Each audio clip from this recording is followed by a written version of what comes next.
This is Michael Woodward, and this is Season 3, Episode 222 of the Jumblethink Podcast. T-minus 10, 9, 8, 7, 6, 5, 4, 3, 2, 1.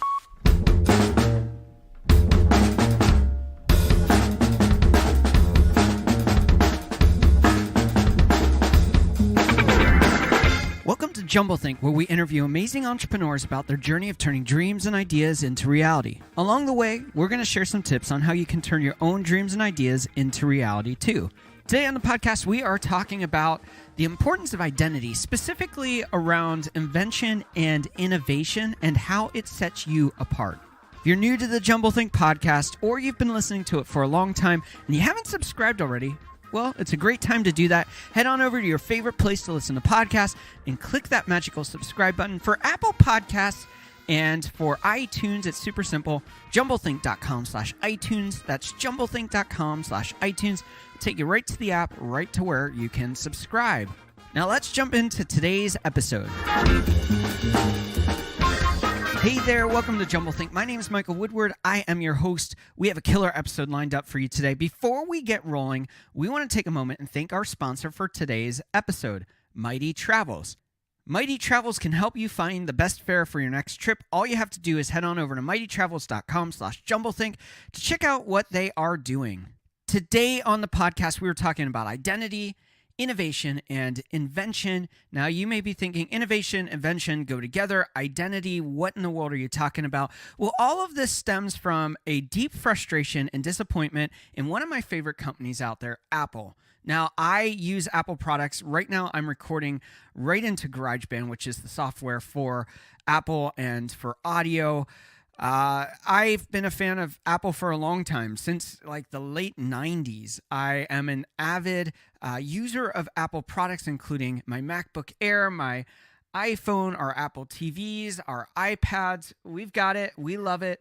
But over the last couple years, I've really begun to question Apple and my love for Apple. I still love their products. I still love what they're creating. However, I'm just not excited about them. I'm not excited about their new products. I get them because they're awesome and they work, but I don't have that fervor I used to have. If you are a fan of technology, earlier this week, you know that Apple did their traditional spring announcement. Now, last week they had announced some new products, some new iPads and other things like that. Not too much new in the hardware space. This week they announced some new product offerings, including the Apple credit card, Apple Arcade, which is their gaming platform, Apple TV Plus, and Apple News Plus. I watched what they were announcing. I listened to the announcements. I read articles. I looked at it and I said, not so excited. So I posted this Facebook post on my personal page, and I was shocked by how many people had the same kind of feeling about the announcement. On the bigger scale, I was surprised at how many people agreed with the sentiment of Apple as a company and not being excited about what they're creating. So here's what I posted on Facebook on March 25th. I said, with today's Apple announcement of new streaming TV service, gaming services, news service, and credit card, I predict that Apple has lost its identity and will falter over the next few years. I don't think it will kill the company, but they have lost their innovative edge. Sad to see a company that I've been a big fan of over the years forget who they are. Tim Cook was an incredible CFO, but Apple has lost its visionary ability because it's no longer run by a visionary. It's run by a numbers guy. Now, Apple has never been a perfect company. There have been seasons where it has done really, really poorly. But I remember since the early 2000s, there was a shift in the company. Steve Jobs came back as the CEO. And they began a series, a run of time in which every announcement, people were excited to watch. People wanted to be on the live stream, seeing it in real time, whether it was a new computer, a new device, a new software platform. People were in love with the brand and what the brand was creating. More and more of my friends and people I talk to on a regular basis, they're talking about how they're switching away from Apple products. They're moving to Android devices, or they're moving to a different tablet, maybe a Microsoft Surface. And they're going, you know what? It's a great platform. It's a great solution, and I'm not really truly missing Apple for my products anymore. In the professional space, whether it's a web designer, a videographer, a photographer, I'm hearing a lot of people saying that they feel like Apple's forgotten who they serve and that they're no longer building software and devices that serve the communities that helped build the brand. Now, let's get specific and talk about the releases this week and how Apple is losing their identity. First off, they release Apple Credit Card. And yes, there is some innovation there. It isn't your typical credit card, and it incorporates interaction with your technology in a much more robust way. But at the end of the day, it's still a credit card. Let's talk about Apple Arcade. It's a subscription service for gaming. Pretty cool. Awesome. But the reality is that there are other gaming communities out there where people can engage and become part of a gaming community. They can become a part of a gaming subscription. Let's talk about Apple TV Plus. This is their new streaming service subscription. They're not innovating anything new here. They're not doing anything fresh. All they're doing is creating new content and creating their own streaming service. They're competing against Netflix and Hulu and Amazon Prime and Disney's new platform. It's nothing new. It's nothing fresh. They are just recreating something that's already there. Let's talk about Apple News Plus. There's nothing really exciting here. All it is a subscription to multiple news outlets that you can get that content there. So there's nothing really fresh or new. It's just bringing everything under one roof. When we think back to the announcements, let's talk about like Apple iTunes. All of a sudden, Napster, which was the streaming service, which was free and illegal, had a competitor, Apple, who came in and said, why don't we create a library of music where people can shop and buy their music here? And as time went on, they said, well, why don't we add a subscription service, Apple Music, where people can subscribe to the music that they want? That was ground shaking because no one had done that before. It was innovative. It was fresh. It was new.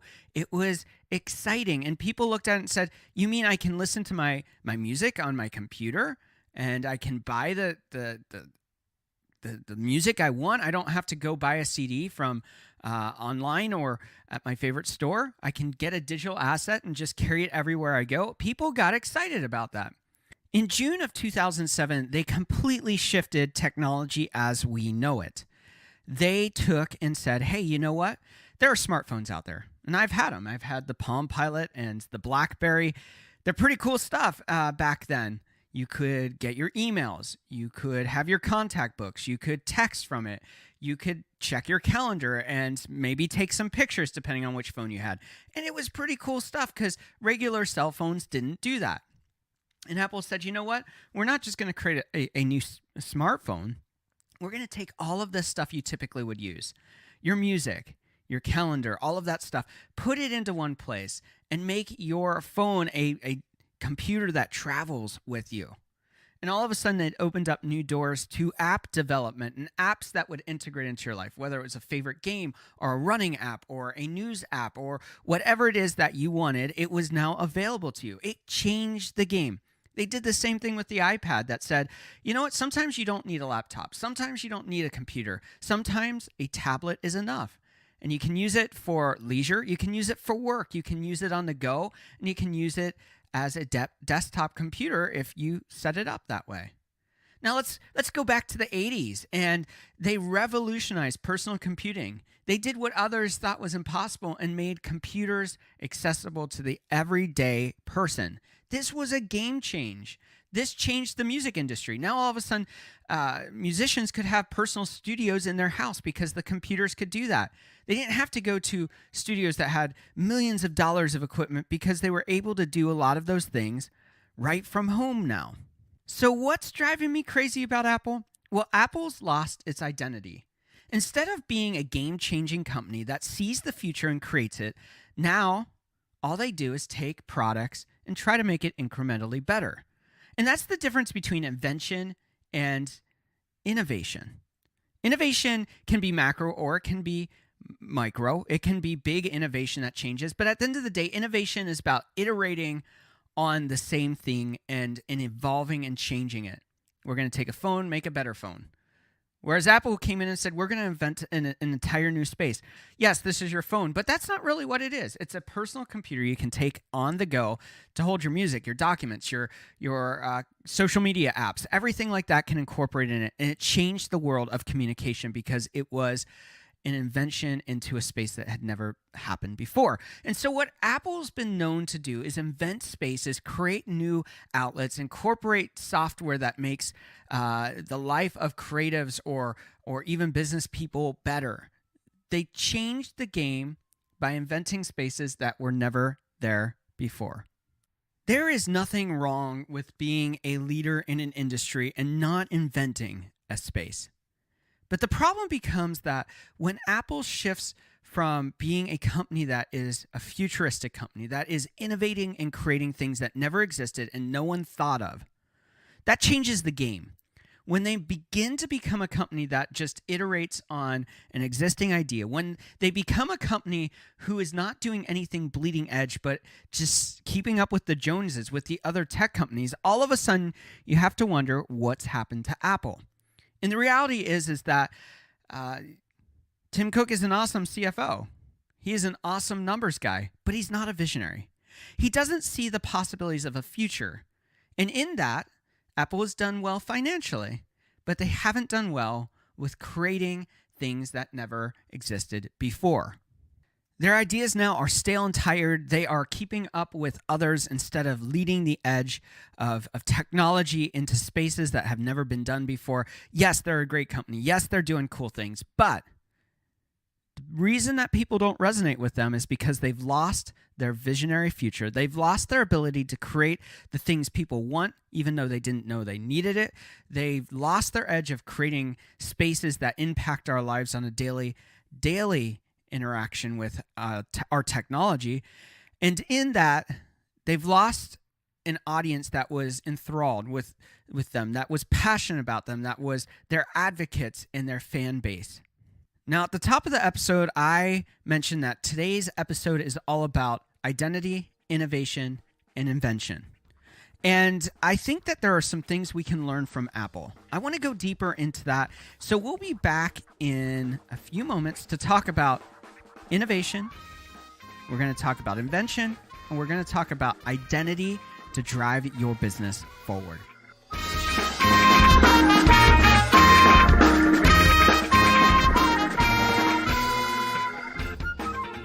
We want to take a moment and thank our sponsor for today's episode, Mighty Travels. Here's a little bit more about them. One of my favorite things to do is to travel. But often I am spending hours, maybe even days, looking through travel searches for the right airfare. Our friends over at Mighty Travels make it so much easier. You can go in, set your desired location when you want to go, and get notifications sent to you via email and text message so that you can grab those special deals when they're there. If you want to save money, up to even like $190 per ticket, Mighty Travels is the place to check out. So swing on over to mightytravels.com/jumblethink to learn more about how you can access some great notifications to get the best fares for your trip. Again, that's mightytravels.com/jumblethink. Go on over, check them out, and start saving on your trips. We would love to help you on the journey of chasing dreams and ideas. I know there's probably something that you've been dreaming to do for a very long time. Maybe it's an idea for a business, or maybe just a bucket list item. No matter what it is, we'd love to help you on that journey. You can find some free guides on our website that will help you with some great tools to make that a reality. Guides like the Dreamer's Guide to Micro Experiments. It gives you an easy step process to turn those dreams and ideas into reality. So what do you need to do to download that free guide? Head on over to jumblethink.com/guide. That's jumblethink.com/guide to download your free guide. Now let's return to our conversation about identity, invention, and innovation. We are back to go deeper into this conversation about identity, invention, and innovation. So let's lay some groundwork here on the rest of today's episode. Identity can be defined as the fact of being who or what a person or thing is. Innovation can be defined as the actions or process of innovating a new method, idea, or product. And inventing is to create or design something that has not existed before, to be the originator of. So identity is so critical both at the individual level, whether you're a thought leader or an influencer, it becomes your brand, or if you're a business that sells a product, service, or message, your identity is really critical because it's the point of view in which you speak from, that you create from, that you change and impact the world from. I love to think of identity in the business space as something called brand archetypes. And there are 12 basic brand archetypes. There's the magician who makes dreams and ideas come true. There's the sage who is seeking and sharing truth for others. The innocent, they just want people to be happy, that life is good, that things are great, that the world is innocent. There's the outlaw. They seek revolution and change in what they do. The jester who lives in the moment. They want life to be fun and they want to be lighthearted, and the joker. There's the lover who is all about pleasure and passion, and they want you to associate them with the intimate moments of your life. There's the explorer who wants you to get out there and see what's going on. There's the ruler. They're the person with power and authority. There's the caregiver. They're the person that nurtures you. They help you through the process. There's the hero. They're the person that comes in and rescues the day. When things are going wrong, they come in and rescue. There's the every guy, every girl, where everyone wants to belong. They're kind of vanilla in that they reach everyone instead of being hyper-focused. There's the creator who craves perfection and they want to create the world around them, build things and make things. When you operate within the identity of your business or in your brand, or if you're a personal brand or influencer as yourself, when you operate in that place, you identify with your audience and they know who you are, what you stand for, and what you're sharing, whether it's a product, service, or message. When you step outside of that archetype, that identity of who you are, what happens is that you begin to lose credibility with your audience. They feel not at ease with what they're doing, but they feel a tension.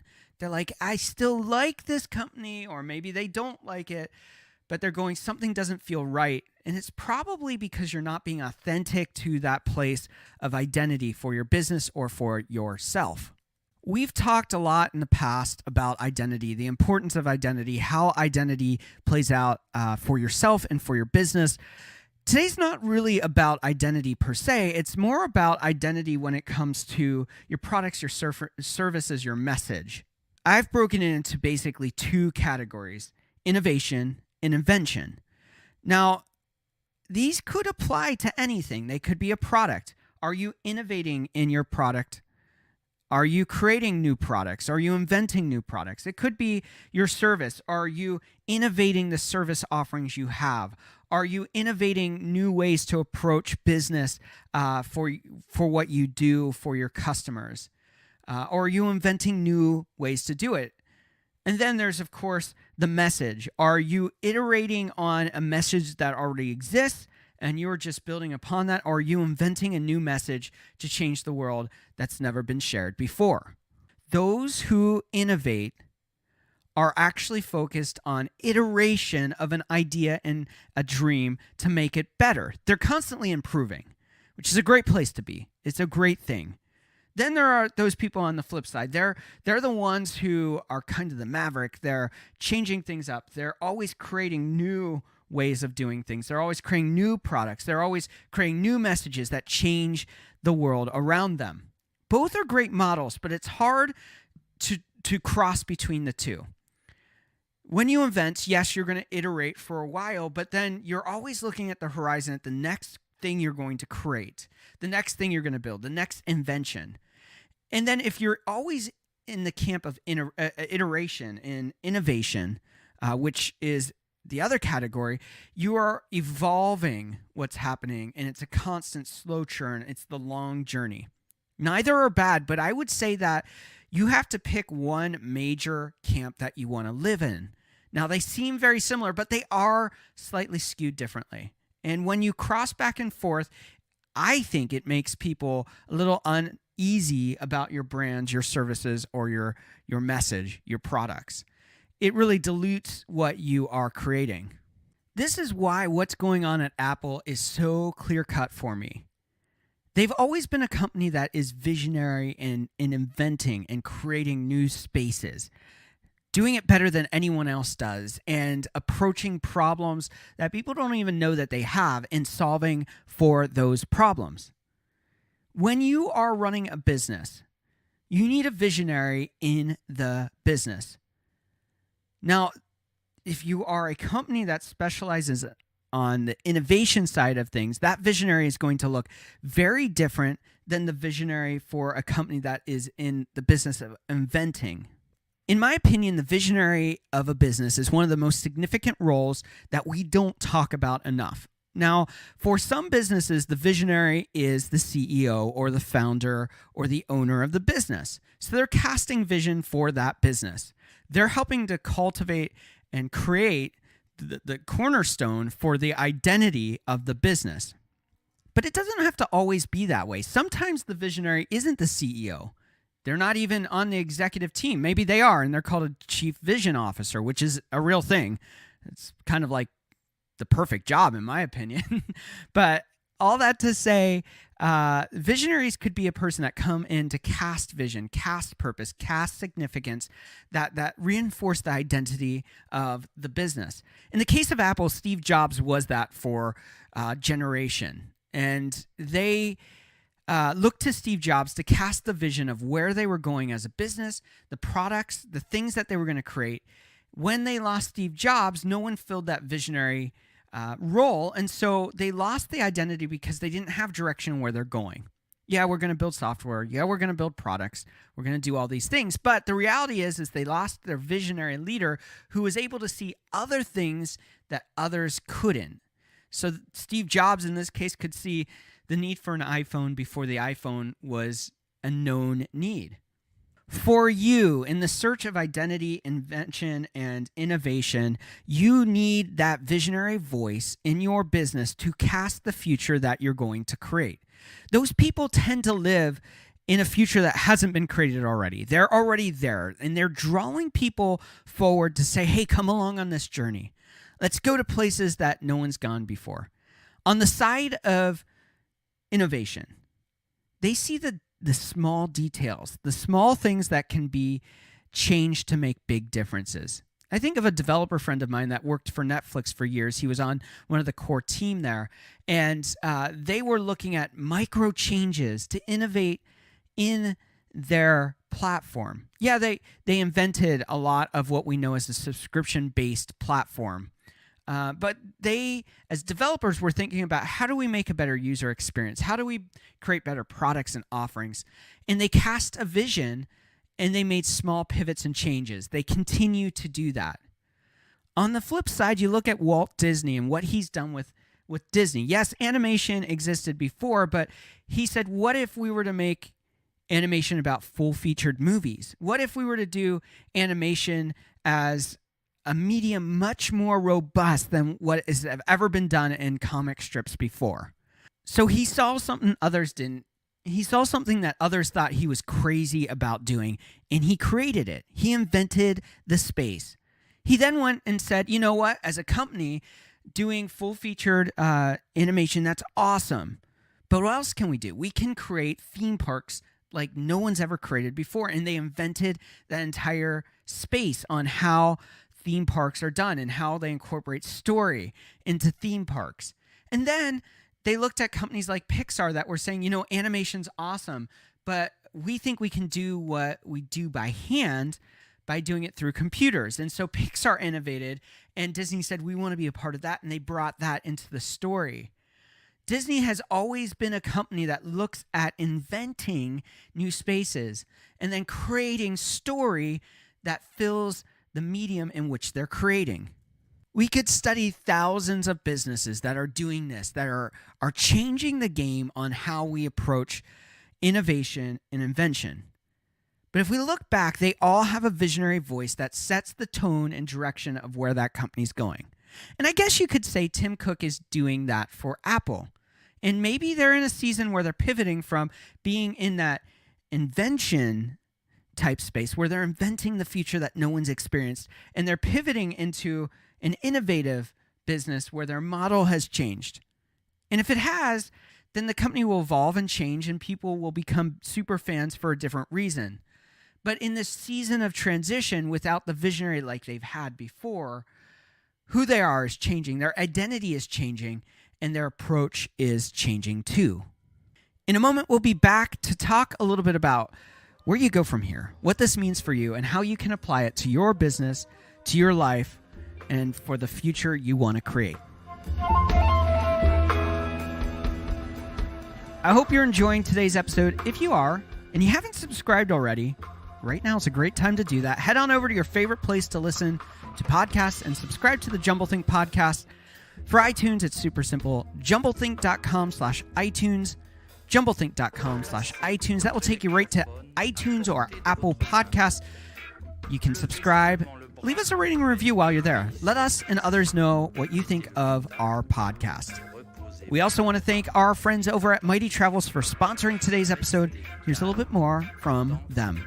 How much time do you spend looking for the right flight for your trip? Do you spend hours searching all of the different travel websites only to find out that once you booked your ticket, you missed out on a better price? Well, our friends over at Mighty Travels are here to help you.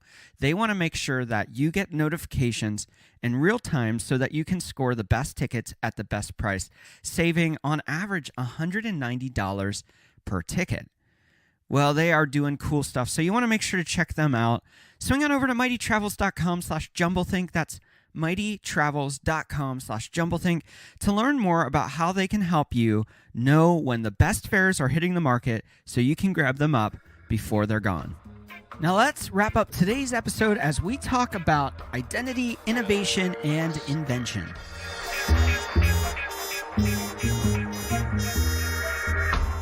I know some of you are listening and going, hey, Mike, this sounds great. I love this conversation about identity, innovation, and invention. But what do I do with it? How does this impact my life? How does it impact the life of my business? How can this make my life better? Well, I'm glad you asked. Here we go. There are some tips that I'm going to give you on making this pivot to strengthen your business or even your personal brand in this journey. First off, you have to start with knowing who you are and who your brand is. What is it that you want to live for? You need to know what your values are as a business. That is a huge question and conversation all in itself. If you haven't done that already, if you haven't established that as a brand, as a company, as an individual, then you probably need to start there. Figure out who you are. Figure out who you serve, figure out the messages, products, and services that are important to you. Figure out what voice you speak from. We talked a little bit about brand archetypes earlier. Maybe that's a great place to start, and we can help you with some resources. Shoot me an email, hello@jumblethink.com, and I'll shoot you some free resources from some friends of ours that can help you on that journey of finding your brand archetype. Well, whether you're a personal brand, a corporation, a small business, it doesn't matter. You need to next move past the identity question once you have that as your foundation and step into what space are you filling? Are you inventing your space, doing something that's never been done before, or are you innovating in your space? For most businesses, you're probably innovating in a space. Be very clear about how you innovate, how your innovations serve your customers. If you create a product, how does this product iterate on what already exists and make their experience better?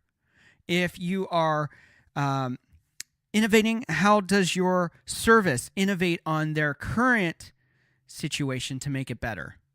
If you have a message, how does your message iterate on their existing situation to make their situation better? Now, if you're on the inventing side, ask the same kind of questions. How does your project change, or product, service, or message change the game for these people? How does it revolutionize an industry or space? And then begin to think about how you can communicate that to your audience. The next thing you need to do is identify the visionary in your business.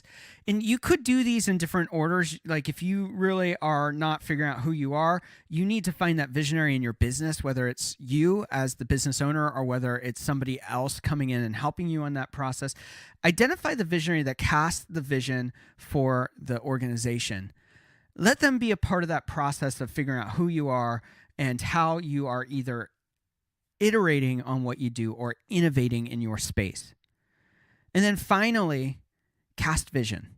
There's an old saying, without vision, people perish. So you need vision. Who do you need vision for, though? Well, you need vision for yourself. That's a great place to start. If you don't have a vision, a purpose, a direction in how you are creating your business, then you are going to be stagnant and never grow. So you have to cast that vision for yourself. You have to cast the vision for your team. And if you're a team leader in a business, that could just be your department. If you're a CEO or a owner of a business, you could be casting that vision for your corporation or your small business. And you can cast that vision in such a way that you draw people into the vision, that they gain ownership of that vision, and they step into that process, whether it's inventing or innovating in your space as they interface with whatever they do, whether it's serving customers directly or building a product internally.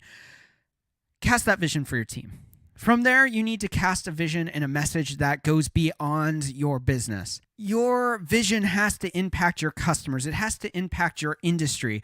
That message, that product, that service, your vision has to be captured by those people who are going to build it from a financial standpoint, buying your products, buying your services, buying into your message, and being a part of that. When you cast vision, either as an innovator or as an inventor, people are going to be able to see how that identifies with your core message, with your core identity, and they're going to be able to then buy into the vision, buy into the idea and dream you have. That way they can move forward and make it a reality. So now you've worked on your identity. You've identified if you're a company that specializes on innovating or inventing. You've identified your visionary leader. You've cast vision for both your team, yourself, and for the people your business engages with or impacts. What do you do next? Well, the next thing you need to do is begin to walk in with clarity and with ease of understanding. So often we assume that people know these things, whether they're people on our team or people outside of our team. And we communicate with cliches or known knowledge. Figure out unique ways to communicate these things so that they can identify and attach to that vision. What you ultimately want to drive people to is feeling like they have ownership. You want to invite them into the story so that they become part of your story and you theirs. In a way, you're giving away that ownership, not from a financial standpoint or an actual owner share in the company, but what you're doing is that they feel like they're a part of your family. They're a part of what you're doing. And so when they look at what you're doing, they're saying, this is the company I always go to when I need my clothing or my music gear or my next camera, my electronics, my food, whatever it is, that they think of you as the only solution for their need. Create and cast that vision and draw people into that story so that they feel like there is no other option than to be a part of your story and you a part of theirs. Some of you are listening right now going, Mike, this sounds awesome. I love it. It's still overwhelming. I don't know what to do next. You're going, how do I find identity? How do I figure out if we're an innovating company or an inventing company? How do I identify the visionaries in our business? How do I cast vision? How do I get others to buy into that vision? You can, of course, find that perfect coach or mentor, and I recommend doing that, having someone be your advocate along this journey. Beyond that, I'm going to give you one easy step that you can do right now, maybe over the next 15 minutes or hour. I would encourage you to come back to this exercise for the next week, every day, maybe the next month. Take some time to sit down with pen and paper. But when you sit down, don't first just start writing. Begin to marinate on the questions that I've asked. Begin to think and process about identity of you and your business, about if you're an innovating or an inventing company, about identifying the visionaries in your business, and about casting vision and incorporating and inviting others into that story. Think about those things. Think about where you're at. Think about what's working, what's not working.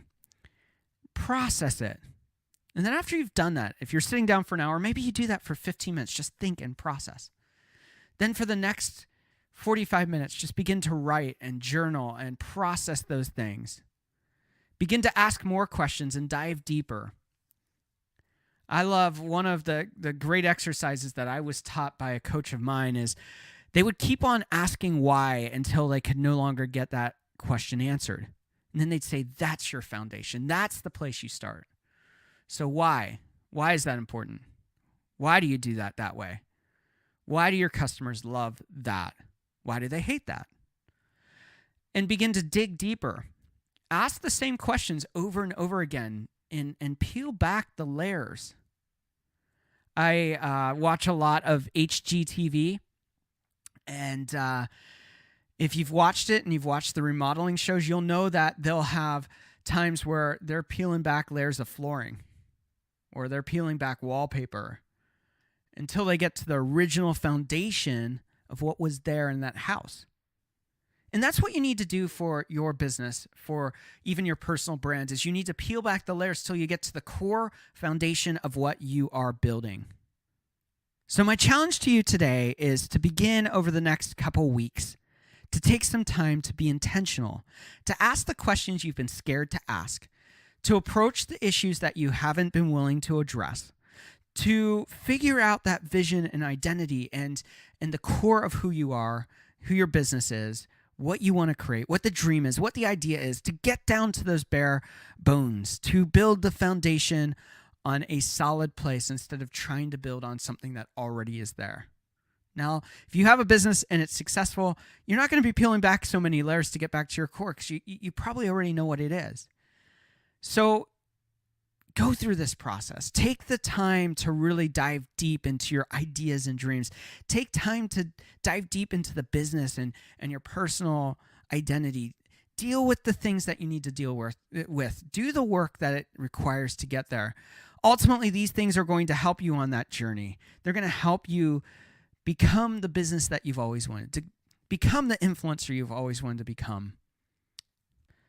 Some of you are listening right now and you're going, this seems like a lot of work, that this is going to be super hard to do. Well, it is work. It is hard. But if you want to succeed, if you want to get to the next level, if you want to get to the level past that, if you want to get to where your dreams and ideas are fully realized, you have to do the self-inspection, the self-work of figuring out these questions so that you can have a foundation to go into an uncharted and an unknown future. It's your turn now. I would recommend get that coach, get that mentor, get that friend to help you on that journey, to hold you accountable. If you don't have one, I'd love to chat. You can email me directly, mike@jumblethink.com. That comes right to me. I'd love to be a part of your journey. But ultimately, it's your responsibility.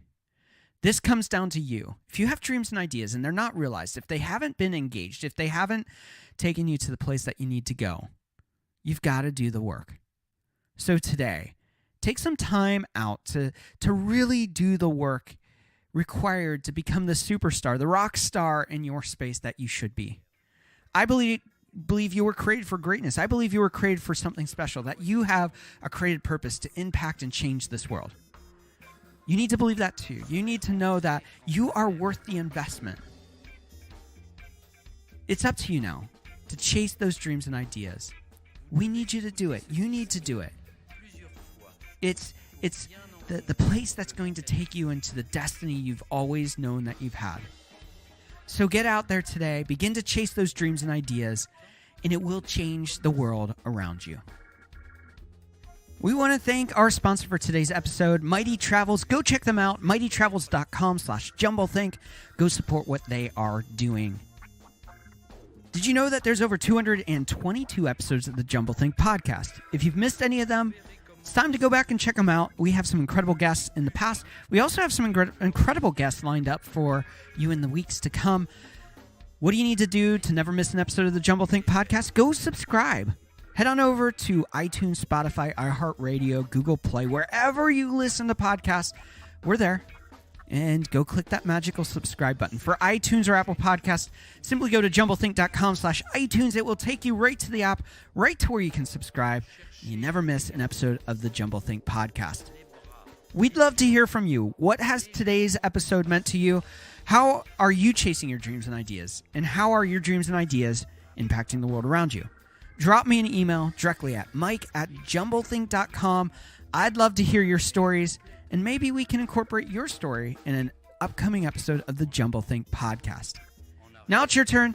Get out there, chase those big ideas and dreams, and change the world around you. Vous êtes une autre personne. Les mères de famille, les enfants, peuvent également prendre un moment revitalisant.